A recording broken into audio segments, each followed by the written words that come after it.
and the United States buys uranium from us. And you've asked, why does it buy uranium from us and bans others to buy our energy? The answer is simple, and it was given back in the times of the Roman Empire. We all know the phrase, quod licet Jovi, non licet bovi. What is allowed to Jupiter is not allowed to Bull. Neither China nor India, even if we call that in India cow is sacred, they venerate the cow. No one wants to act as a bull. Supplier, you said we're the biggest supplier. No, this is not true. The biggest supplier is an American-European company, I forget its name, supplying 60% of nuclear fuel to the American market. And Russia is number 2, supplying around 25% of uranium. Last year, I cannot recall the exact numbers of supplies, but we earned around 750 or 60 million USD in the first half of this year. We sold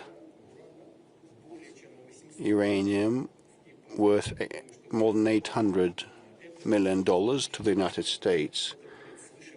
So more than $800 million worth of uranium.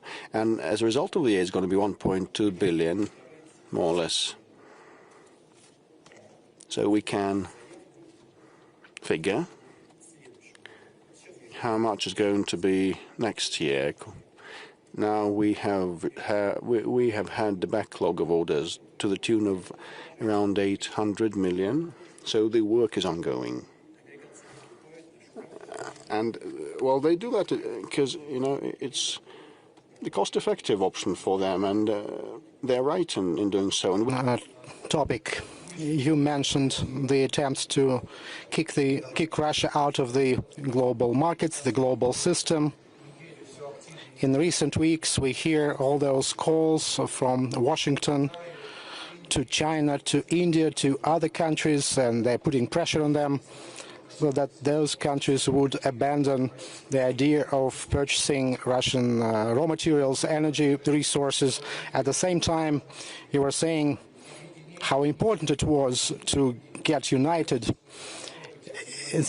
and about the experience of interaction between Russia and the US and how we need to restore full-scale relations. Necessity to restore full-scale relations between Russia and the US. There is a problem. For example, let's imagine there are higher tariffs on the goods from those countries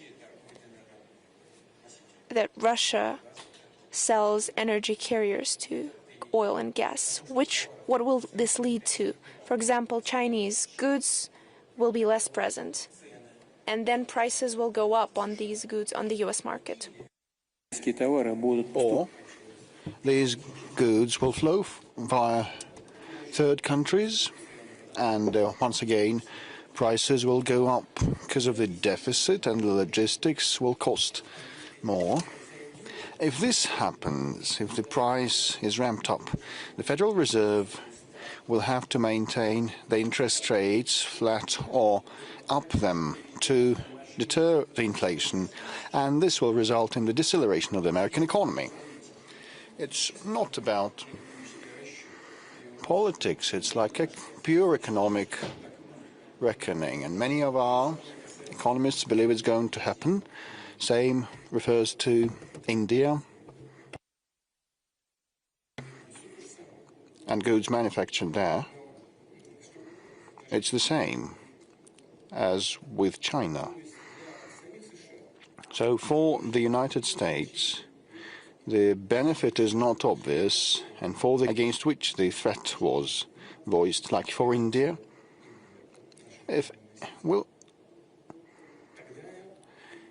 India stops buying our energy, damage will be inflicted upon them, like to $9 to $10 billion if they decline to buy energy from us. If not, high duties will be imposed on them, and once again, damage will be there. Well, the same amount of damage. And why then decline to buy Russian energy to actually sustain political risks? And the Indian people will look at what decisions are made by the political leadership and never accept any humiliation before anyone. And also I know Prime Minister Modi, he will never